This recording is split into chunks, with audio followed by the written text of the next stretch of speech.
it's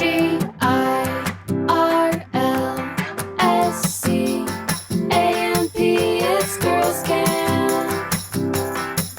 Hello, everyone, and welcome to the Girls Camp podcast. I'm your host, Haley Rawl. We are going to catch up today because we haven't done just a catch-up chatty episode in a while, but I have a lot of thoughts and feelings for you on social media, about social media, because I decided to take a social media break in the month of November. I ended up taking about 3-ish weeks off, more or less, and I learned a lot from doing it about myself, my relationship to social media, and I want to talk about it with you. Then I have some random catch-up things I've been meaning to tell you about. And lastly, we have some submissions, some questions, some thoughts and feelings from you all that I will be responding to.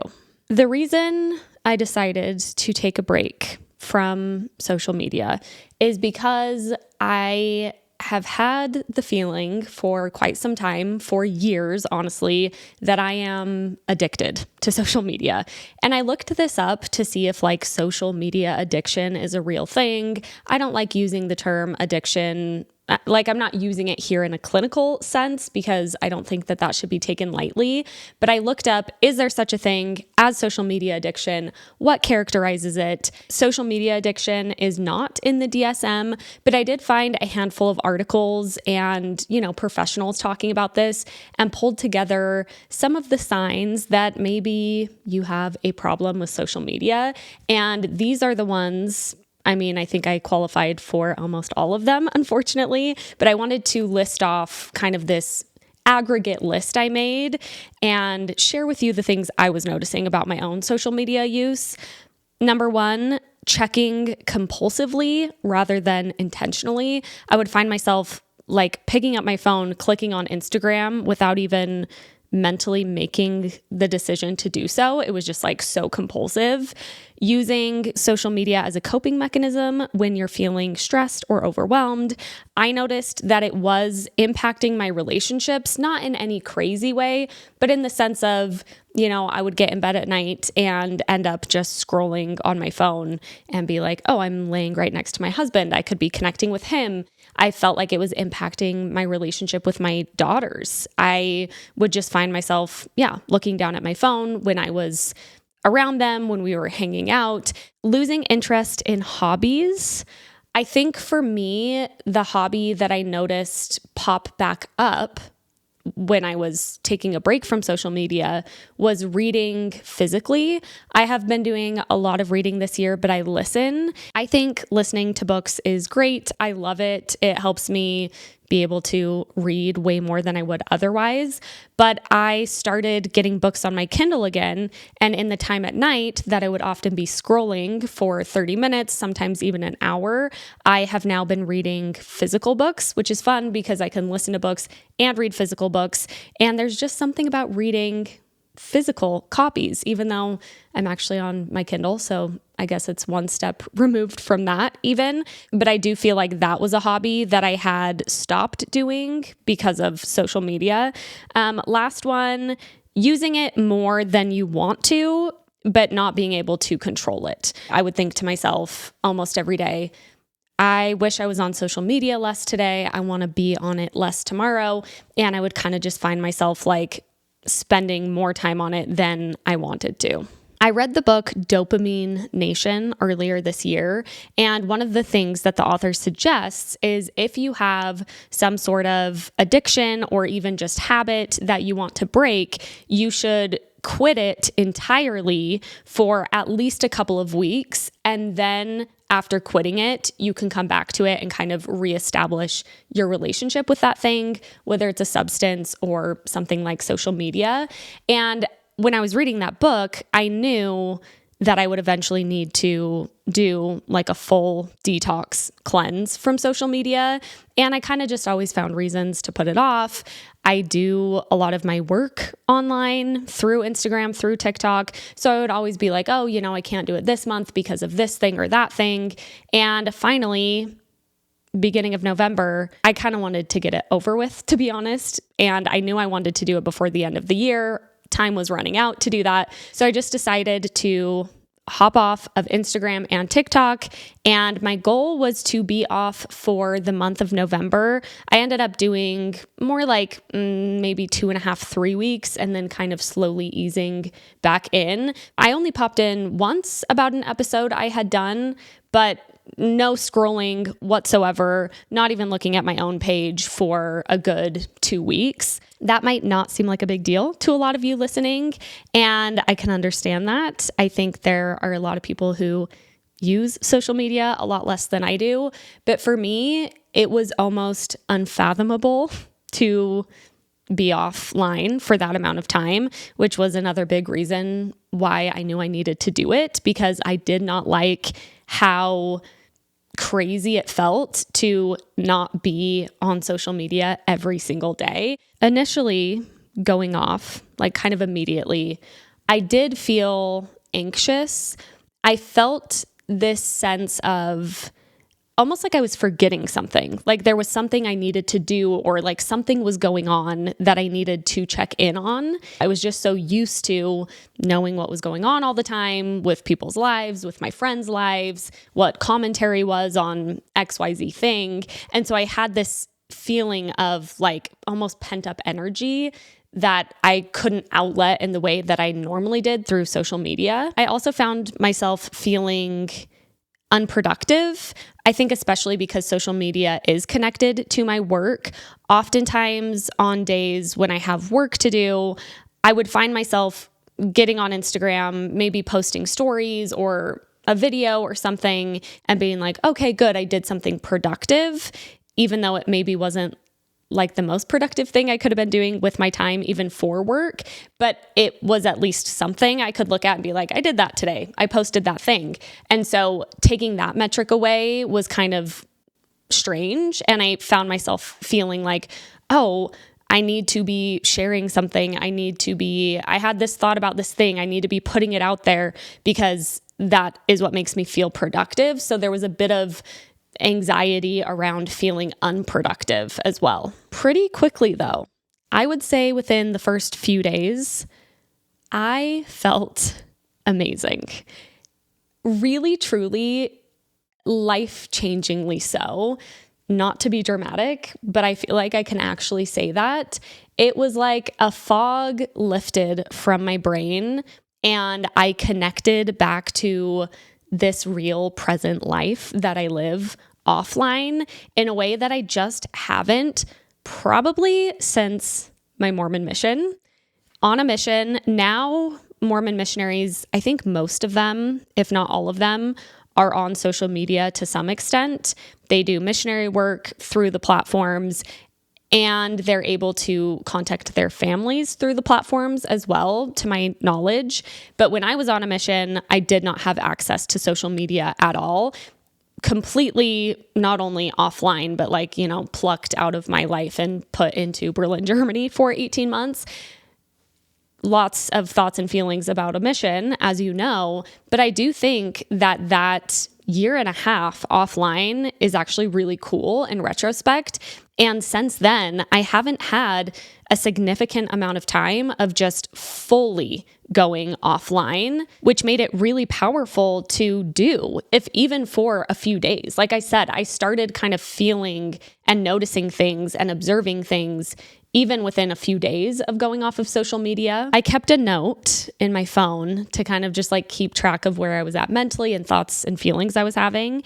And this was on day 3 of my social media fast. I said, there's a whole part of my brain that I'm tapping into that has been lying dormant. I have so much creative energy.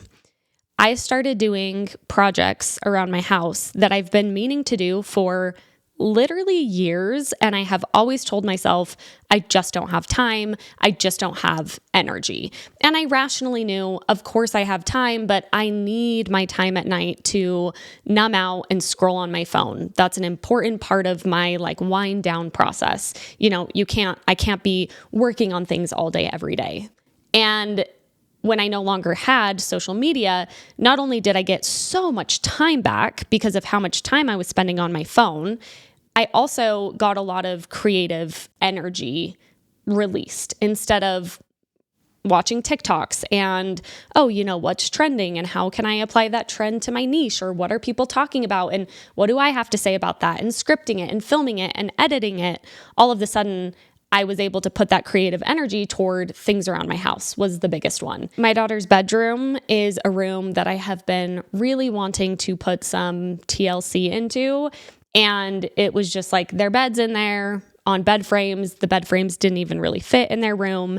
And within this month, I have been able to really create a cozy room for them. I found a rug and curtains, and we got new bed frames, and I was able to organize their closet.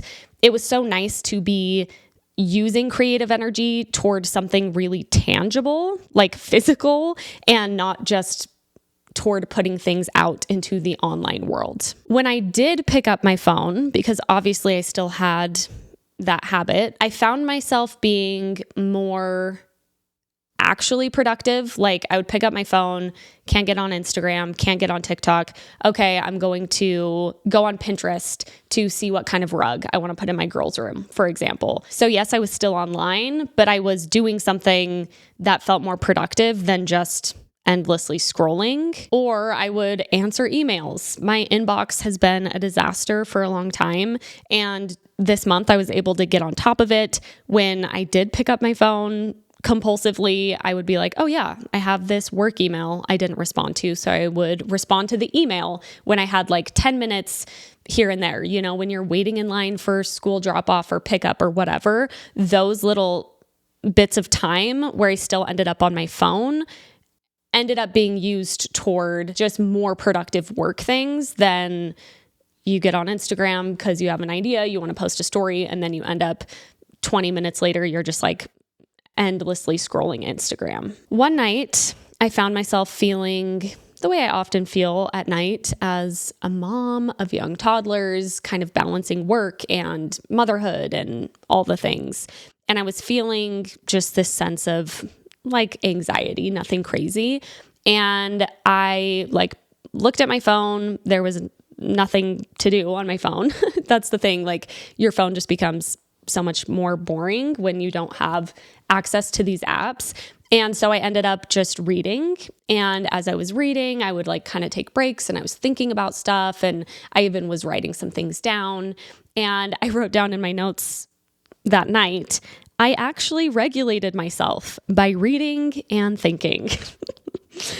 I felt like Kim Kardashian, that meme when Kim, I can't even remember what it's for, why she's dressed this way, but she's dressed like a pioneer woman, and people will be like, me when I'm off my phone for 5 minutes. That was me during my social media fast, and also in this night in particular, just finding it so crazy that I had simply read a book and thought about things for a minute as opposed to hopping on TikTok for the night. But what I really noticed here, and the reason I felt compelled to write it down, is I noticed that I had felt this kind of discontent, dysregulated feeling. And then by reading and thinking and chilling out, I actually felt a lot better, where oftentimes I feel that feeling, I get on TikTok, I numb it out, and then when I get off TikTok, that feeling is still there waiting for me. It hasn't gone away.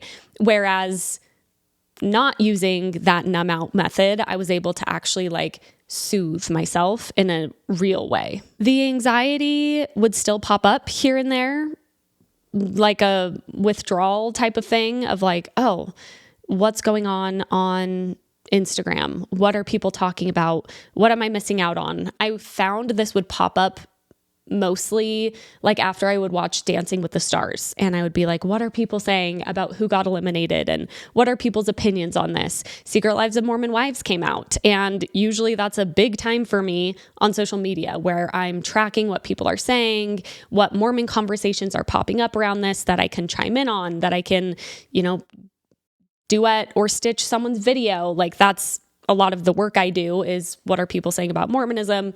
Let me share my take as an ex-Mormon. And I would find myself feeling oh, I'm missing out, and I'm not able to fully understand this moment in culture, because so much of the commentary is happening on Instagram and on TikTok. And I just did my best to sit with that and allow myself to miss out and understand that it's okay and it's not the end of the world. And I actually really enjoyed feeling like I had my own thoughts about things before immediately being inundated with any person's thoughts that would pop up on my For You page. I would have an opinion about something and, I could text my friends about it. And luckily my friends share most of the same interests. So group chat was popping with Secret Lives of Mormon Wives, Dancing with the Stars stuff. I just was able to talk about those things within my own sphere without being just exposed to so much opinion on everything. And it kind of caused me to realize how many opinions I usually am being exposed to that are just taking up mental space. And I still think, I'm not going to be off social media forever. I'm back on trying to be a lot more boundaried, and I'll talk about that. But it was helpful to realize I can go watch a movie and just sit with my thoughts and feelings on it. And I don't have to run to TikTok to see what people are saying about Wicked Part 2. And it's not even that I was necessarily doing that. It was more so that was just popping up for me anyway and affecting my thoughts and opinions almost before I even had the chance to formulate my own. While I was on this break, I decided to listen. I listened to this book, The Anxious Generation by Jonathan Haidt. I have heard really good things about this. I knew it was about social media and the impact it has on mental health. So I figured it was as good a time as any. And I'm glad I listened to it, especially right when I was starting, because it almost was like a pep talk every time I would listen to the book of yes, I do need to be doing this because of all of these things that the author laid out. I do strongly recommend the book. I found it very research heavy in a way, maybe just because I was listening to it, that kind of bogged it down. That was my one critique. I was kind of I believe you. Maybe put this in what's it called? The appendix or something? Cite the study in the back, but I believe what you're telling me about these studies as opposed to really breaking them down. But that could just be a me thing. Otherwise, strongly recommend the book.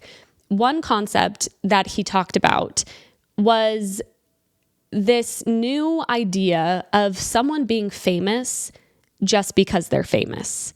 And he talked about Paris Hilton as kind of one of the first people who was famous all of the sudden, not because she is an actress or a musician or a politician, but because she's a socialite and she was connected with other famous people. So people started knowing her, and then more people started getting to know her and being interested in her.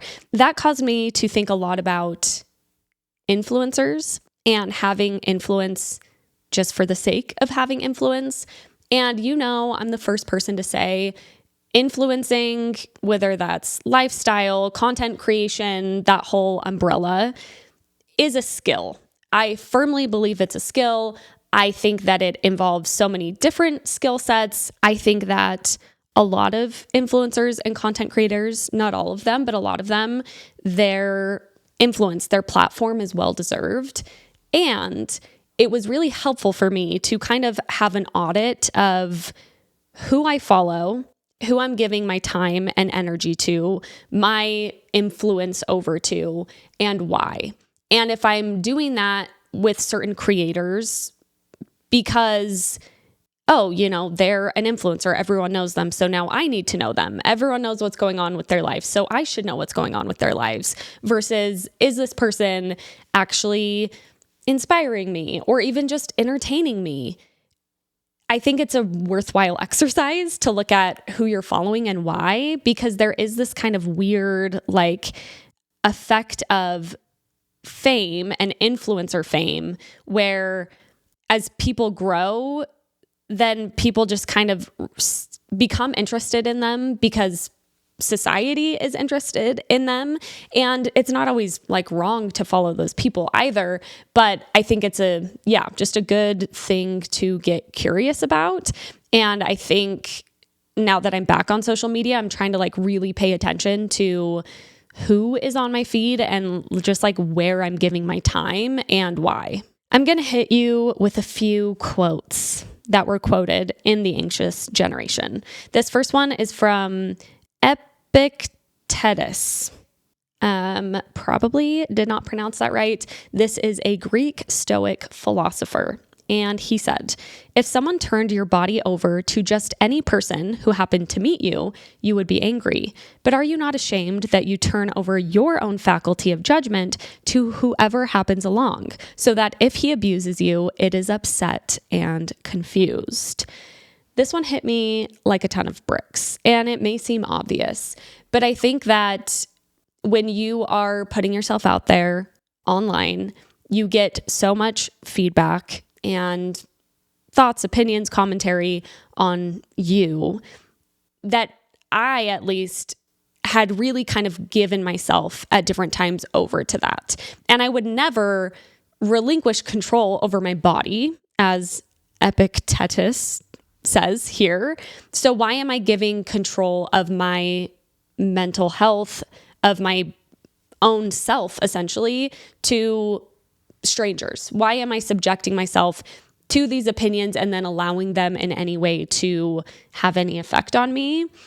I've been talking about all of this in therapy, as you can imagine, and connected to this, but also separate, I know that I have a big control part. We've been kind of dipping our toes, my therapist and I, into internal family systems. I actually had a couple of you reach out in various ways and recommend that to me, and I've really loved it. My therapist, it's not like her main thing, but she's informed in internal family systems. This is a reductive overview, but essentially, internal family systems says that there's a main part of you, like a core self, and then there's all these other parts of you. So I have a part that is my control part. I have a part of me that is, what did I name it? You like name it. You can even write letters to those parts.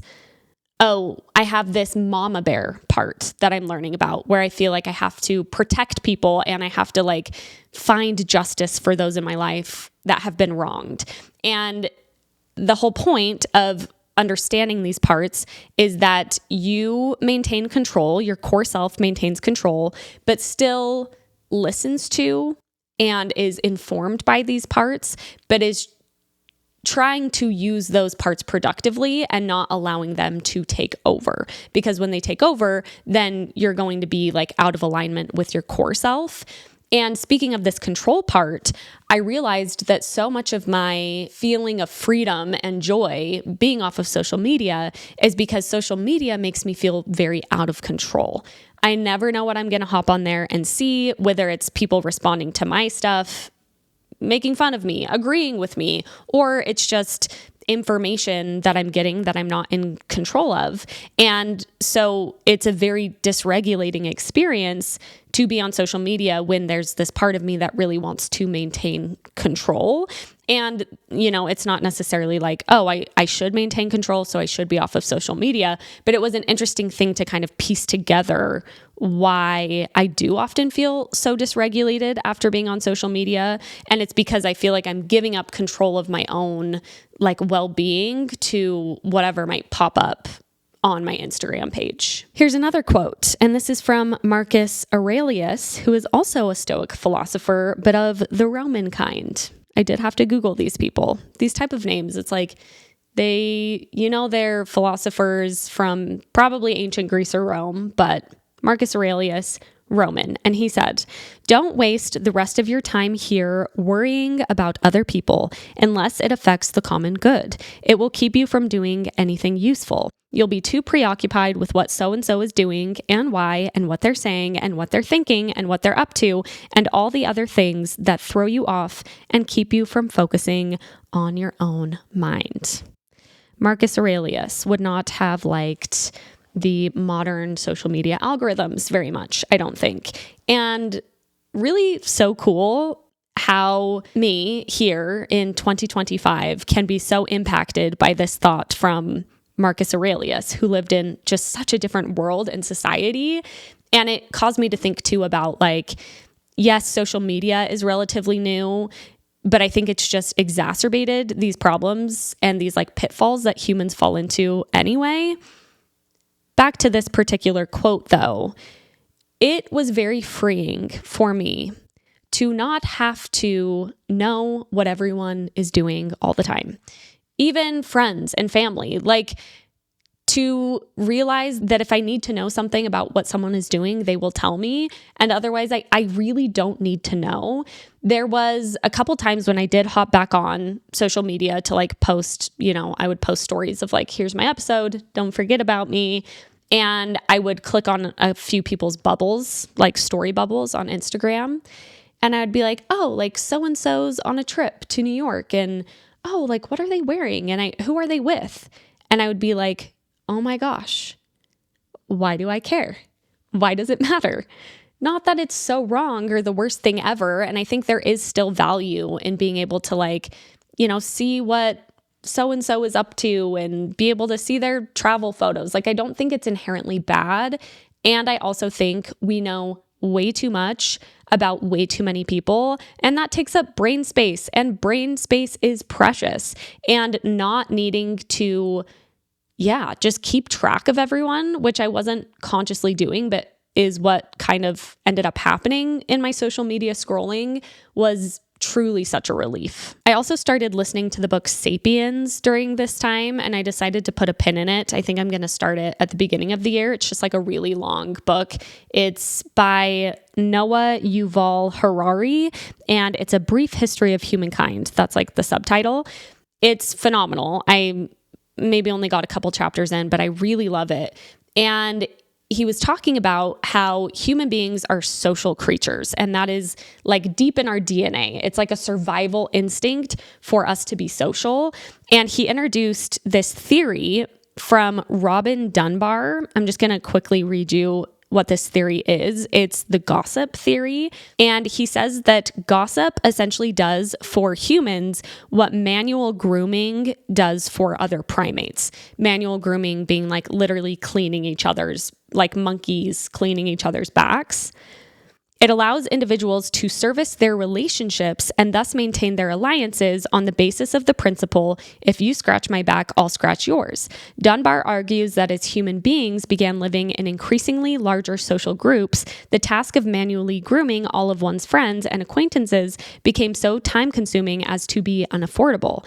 In response to this problem, Dunbar argues that humans invented a cheap and ultra-efficient form of grooming, vocal grooming. To keep allies happy, one now needs only to groom them with low-cost vocal sounds, servicing multiple allies simultaneously while keeping both hands free for other tasks. Dunbar's hypothesis seems to be supported by the fact that the structure of language shows adaptations to the function of narration in general. Vocal grooming evolved gradually into vocal language, initially in the form of gossip. So basically, the gossip theory is saying that as humans evolved and our social structures got bigger, we could no longer clean each other's backs. We couldn't groom each other.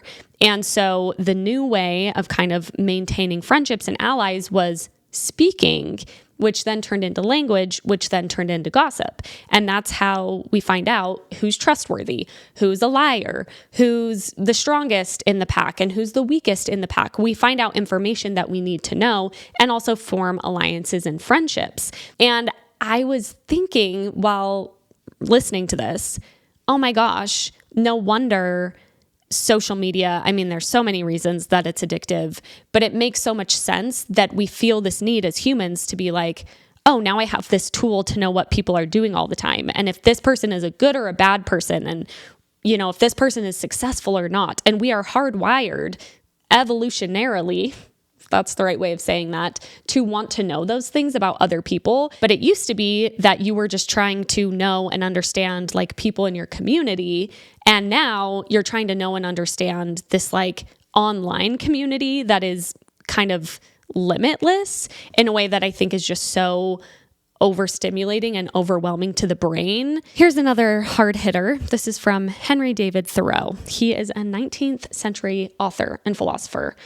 Really good. I did a class where we read a bunch of Thoreau. He says, "The cost of a thing is the amount of what I will call life, which is required to be exchanged for it, immediately or in the long run." I think that's a really good one to sit with with social media. And I will say it's kind of embarrassing to admit, but it was maybe a week into taking this break. I was talking to Bentley and I just started sobbing, telling him, wow, my phone has really taken me away from our children, my daughters, my twin girls. And that is so devastating. There has to be a trade-off, right? And I'm not saying, I'm back on social media. I will be on social media again. And I think that there are ways that you can do it where it's not taking you away from those people in your life if you're being intentional about it and, keeping it bounded and compartmentalized. But I wasn't always doing that. And it really was so sad to sit with. The thing that I had been trading off sometimes for being on social media was connecting with my own children. Another principle that Jonathan Haidt, introduced in this book is something called variable reward psychology. This comes from B.F. Skinner. And what it is this idea that, it's proven that this is true. Our brains are most motivated when there is a chance of getting a reward, but it is not for sure that you're going to get a reward.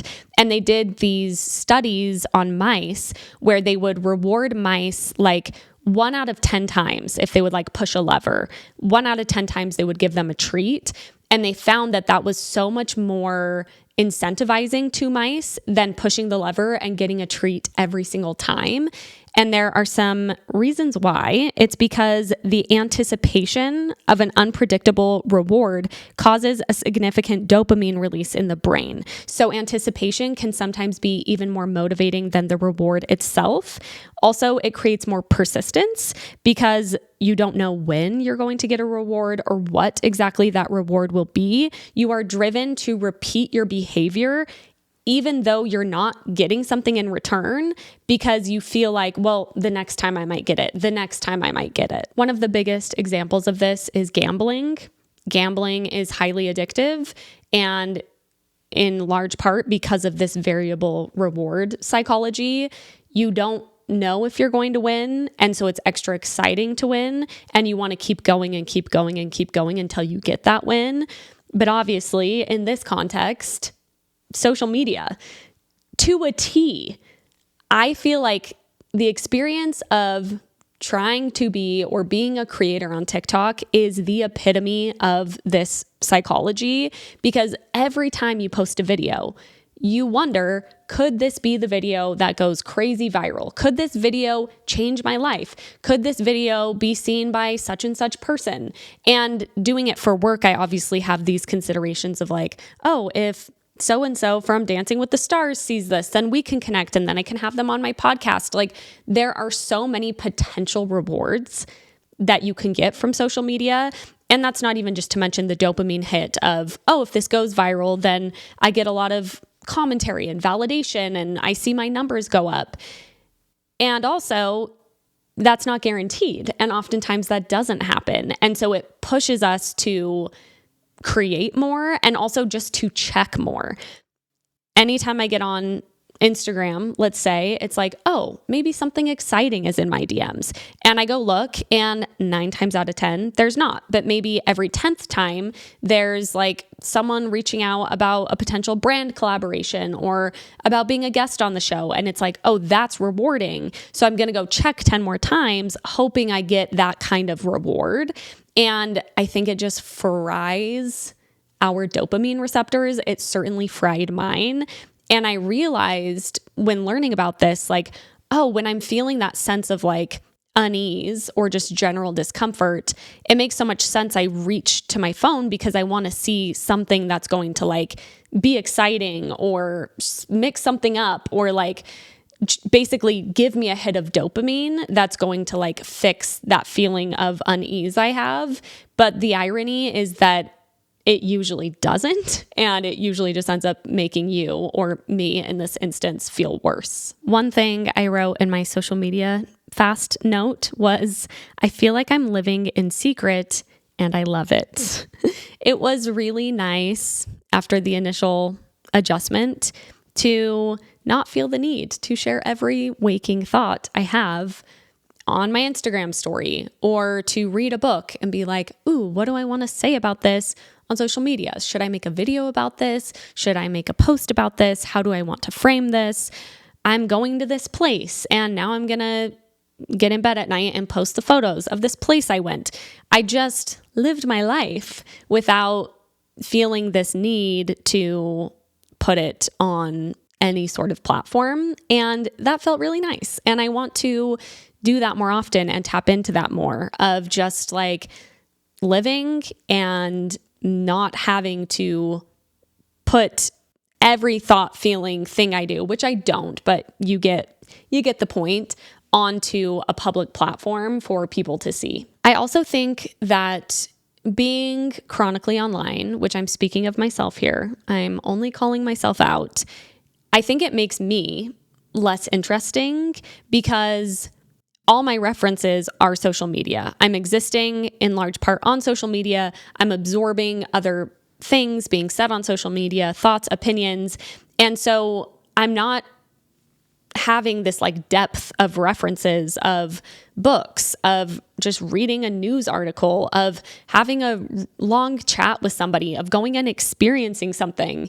And then in an ideal world, you can live your life, and then there are things you can take from your life that then you come and talk about on social media. But it's not just like this constant loop of like, I just find myself, especially in my line of work, like reacting to things being said on social media, and then people react to that, and then I react back to that. It like all feels so deep into the land of social media that I think I become a much more interesting and grounded person when I am letting that be its own world, but keeping my feet firmly planted in this real world. The last thing I want to say is sort of a testimony, I guess, which is I was so happy this month. Like I would lay in bed. There was one night I was in bed and I was like, why am I so happy? I said that to Bentley. I'm like, I just feel so happy. And I was like, oh my gosh, it's social media. My brain just really felt and feels freed in so many ways. And there were times, which is funny because I thought I would have the opposite problem, but there were times where I was like, I don't think I can ever go back because it's so much better not being on social media. How I'm hoping to move forward, my plan is to have maybe like 30 minutes to an hour a day, depending on like my work stuff that I need to do online that day, and getting on, posting my stuff, being able to respond to people, going to my DMs and responding, maybe being able to scroll for 10 minutes or so, and then going back off of it, and then not getting back on for another 24 hours until I have like that time for the day. Just having like really specific time in the day to be social media time, and then completely checking out of it. That's where I'm at right now. So far, so good. I'll keep you updated, but I feel like that's really helped maintain this like clarity. And it's just like, it's not always a constant, like what's happening. It's just like, oh, I'm not going to go on social media until tomorrow, and whatever's happening, I can see tomorrow. And if there's comments happening that I need to address, I can do it tomorrow. I don't have to like constantly have it be a thing that I can always check into because I'm no longer looking at it that way. I do have a book recommendation that I want to share with you that I wrote down to remember, which is called The Push by Ashley Audrain. I think this came out like 3 or 4 years ago and was really buzzy when it came out. And now that I'm reading again, I'm kind of catching up on genres that I like, and I really like psychological thriller books. If you are also into that, it was such a page turner. It is pretty dark and pretty heavy. The themes are like pretty intense. It's about motherhood and mother-daughter relationships, but I really loved it. It's like the most immersed I've been in a book in a while, so I wanted to pass along that recommendation. I'm sure many of you have already read it. The other thing that happened while I was off social media is I hit my 3-year mark of going to the gym. I got this little thing on my Vasa app. I go to this local gym chain called Vasa, and it was like, congrats on your 3-year gym anniversary. And I'm so proud of myself for that. I don't think I've stuck consistently to something for 3 years pretty much ever. And to have this habit that is so good for my body and my soul is just super cool. And I just kind of can't believe that it's been 3 years of going to the gym at least like 3 times a week, but usually 3 to 5 times a week. I just can't live without it anymore. And if anyone is like, I know the new year's coming up. I promise it's so hard at the beginning, but getting into those habits, whatever they may be, is so rewarding. And it kind of just becomes like, I don't know, it's just part of my life now in a way I never thought it would be. I always thought it would be something that like felt hard to do, and it doesn't anymore. All right. I pontificated for quite some time on the social media stuff, but I do have a few write-ins that I want to respond to. Someone said, I need to hear your thoughts on the mission age changing for girls. In case you missed it, it used to be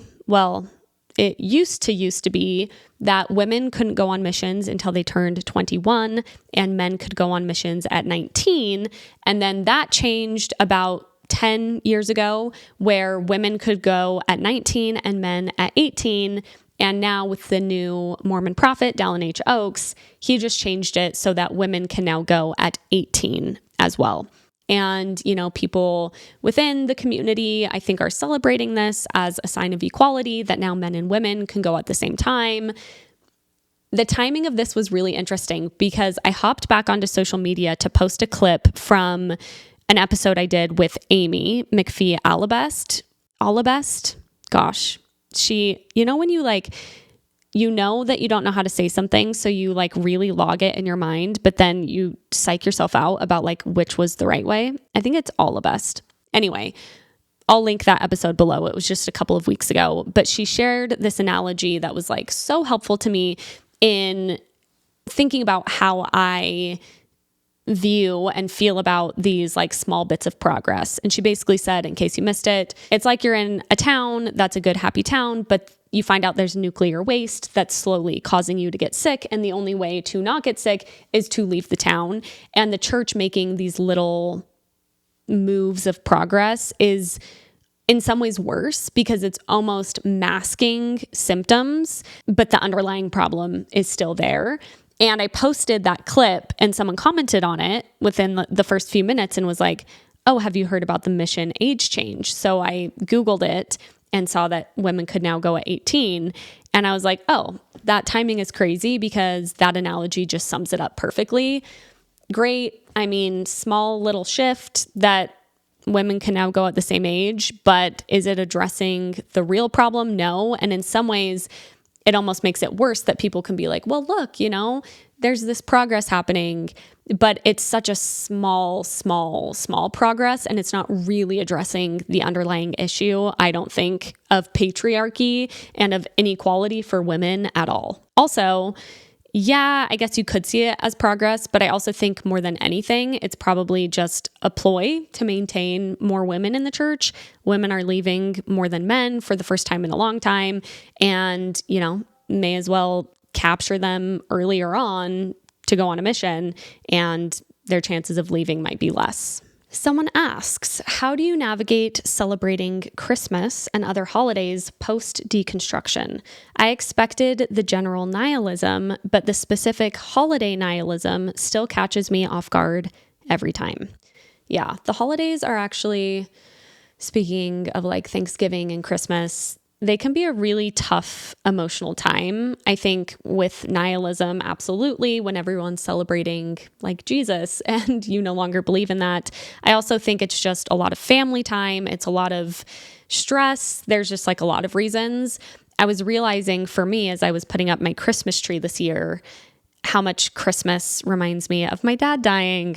So that kind of sucks because he died December 3rd. So that Christmas was felt very much connected to his death. So that kind of adds another layer of this on top of things. I cannot recommend enough the book No Nonsense Spirituality by Brittany Hartley. She is a fellow ex-Mormon. I'm hoping to get her on the show early next year to talk about her book because it really I can't even tell you how helpful it was for me to read her book. I followed her for a long time. I love what she shares online, but I hadn't just read this book. And it is so wonderful because you will feel so seen in your nihilism and then be given actual tools that feel safe and feel possible to implement to build a more spiritually fulfilling life. And I just kind of hadn't even realized until reading this book how much I needed that, and I still need that. And it has me thinking about this holiday season, really building in some spiritual things that I can do with my family. And that does not mean religious at all. For example, like I want to find a service thing that my family and I can do together. I want to find ways for like my daughters to, participate in the community. I want to find ways for my daughters to like get excited about giving to each other and to cousins.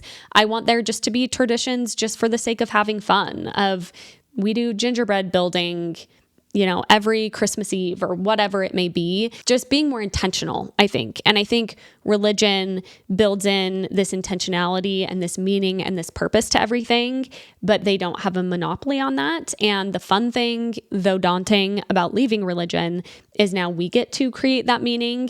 And even if you think everything is meaningless, you are allowed to, and you get to infuse meaning where it feels right and real to you, if that makes sense. So that's what I'm hoping to do this holiday season, is just getting more intentional about things and more spiritual in the sense of like, oh, let's do things where we're actually like connecting to those deeper parts of ourselves, whether that's caroling, if you love to sing, whether that's going to the Nutcracker ballet. I think that could be a spiritual experience. I think there's all sorts of ways to tap into spirituality this time of year outside of religion. Someone asks, what's inspiring you lately? Dancing with the Stars. The season is now over. Unfortunately, I'm very sad. It has inspired me greatly. Bentley and I are dead serious. My husband and I, we want to take a ballroom class. We were watching the show. I finally got Bentley to watch it with me like the past few weeks. And we were both like, this looks so fun. We should go take a ballroom class together. I've wanted to take a dance class forever as an adult and just haven't got around to it. So who knows? But the thing that was most inspiring to me about it is watching adults pick up a new skill and learn something that they don't have a lot of experience in, try and fail in front of people, but just keep at it for the sake of learning something new and for the love of dance. So that was very inspiring to me, not just dance-wise, but in general, thinking about that. Interior design. I spoke about this a little bit earlier, and I mean, I wonder if there's a better term for what I'm actually doing, which doesn't feel like interior design. But I have found myself feeling really inspired to make my house a home, because that's just never something that I've thought I've been very good at. But as I've dedicated more time to like really getting on Pinterest, figuring out what I like, trying new things, like trying to map out things, I've really enjoyed it. And I find myself feeling really inspired. All these corners of my house that I've just kind of not known what to do with, I'm starting to get ideas about, and that's been really exciting. Someone says, how do you navigate telling family no when they invite you to church things, even when they are giving a talk or lesson in church? I feel obligated to go to these things to support my family, but it makes me so uncomfortable going to church, and it isn't something I want to do. I have been feeling very conflicted about whether or not it's okay to put myself first in situations like this, even if it means not, quote, supporting my family. I think it is so much better to say no than to show up out of obligation and to feel weird and bring weird negative vibes and energy.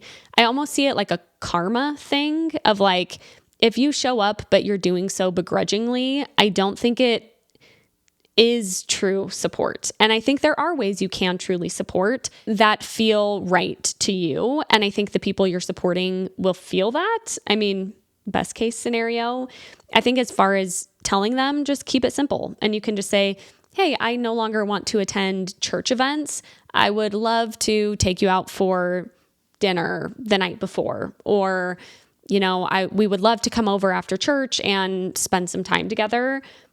I think that it's kind of like the people pleaser thing where you feel like you're being selfless by putting everyone else first, but it actually isn't serving you or them in the long run or the relationship in the long run.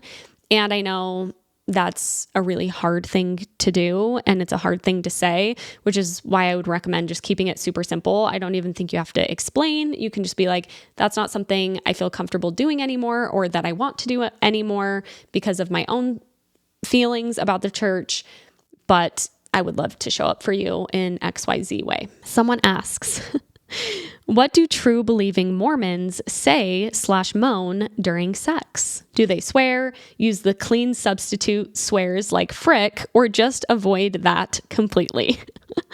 This made me laugh because I remember vividly, sorry, Bentley, the first time Bentley said the F word at all in our relationship. I don't think he had ever even said it. Was during sex, like as dirty talk. And we were still very Mormon at the time. And it was like the craziest thing ever. Oh, it's so cringy. It was like extra crazy as dirty talk because it was like, oh, we don't say that word. And he was like saying it. But yeah, I mean, even as active Mormons, I think we sometimes would venture into that territory during sex, although I'm sure there's a lot of people who don't. Dirty talk options are, more limited if you are trying not to swear and just feel like sometimes, I don't know, it feels weird sometimes to like try and dirty talk, but like have those things that you can and can't say. So I think eventually, we just started saying those types of things, even though I was Mormon. I would guess Mormons, I don't know how much dirty talk is happening anyway. I mean, hopefully, maybe we'd be surprised by Mormons just like getting freaky. I'm sure it completely depends on the different Mormon couples. Sometimes sex feels like a place where people can like outlet that different side of themselves. I hope so. I'm sure there are some people who just, don't dirty talk at all. Or some people, oh gosh, I hope people aren't saying like, frick me. Frick me harder. Oh, I'm sure some people are though, unfortunately. Someone asked, have you watched the Heather Gay show? If not, you need to. I haven't yet. Heather Gay, who I love, she came out with a documentary series, I believe a 3-part series called Surviving Mormonism. I've heard good things. This happened, I think, like pretty close to when I went off the internet, but I did catch wind of, I think this was posted on the ex-Mormon Reddit, of there were like active Mormons like making fun of like surviving Mormonism, but it's just having to wait in line to get the tank top garments, like basically being like, you're all so silly, like there's nothing to survive, which is so dumb. And especially in context of this series, which I think delves into like conversion therapy and like abuse cover up. It's like, that is not something to make light of, in my opinion, but those type of Mormons do be Mormoning, as they tend to do. I'm kind of dragging my feet on this, and I don't know why. Maybe it was just like a lot of Mormon stuff with Secret Lives of Mormon Wives already this month. I know as soon as I start it, I'll get way into it and have a lot to say about it. So I'll keep you updated about when I get around to it. Someone asks, have you seen Wicked for Good? That's the part 2. I really felt like there were so many connections to faith deconstruction in it. For example, the beginning of the song Wonderful spoke to members who stay in the church / why it's so hard to see the falsehoods from within.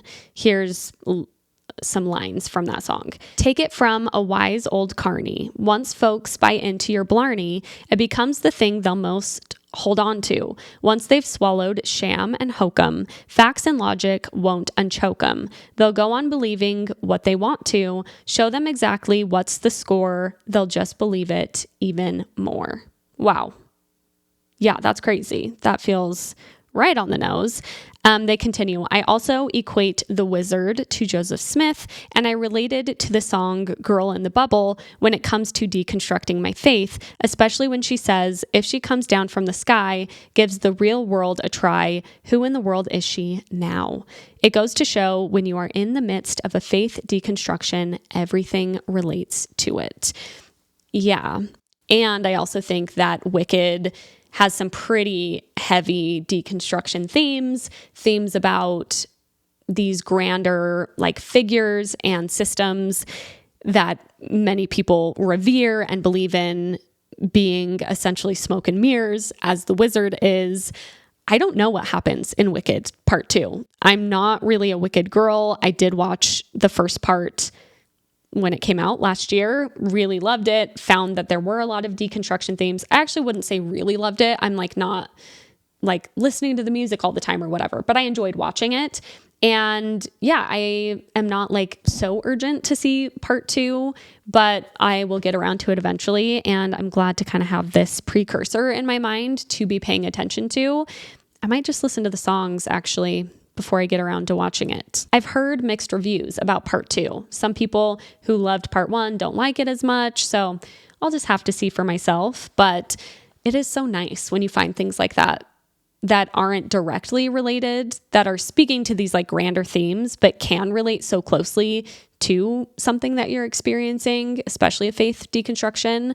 So I'm glad we have Wicked right now. Thank you all for writing in, for your questions and thoughts, for indulging me with my social media stuff. I do fear I was proselytizing just a little bit about getting off of social media if you can, but I learned a lot from doing it. And I'm always going to share with you when that happens. If you want more Girls Camp, you can follow along. I am back on socials. I'm at Haley Rawl on TikTok, Girls Camp Podcast on Instagram, Girls Camp Podcast on YouTube. And if you want bonus content to be a part of our book club, go to patreon.com/girlscamp. You can join there. There's 2 extra episodes a month. And like I said, we're also doing a book club over there, which is super fun. Thanks so much for being here, for listening, for supporting. It means the world. And I can't wait to talk to you soon. Bye.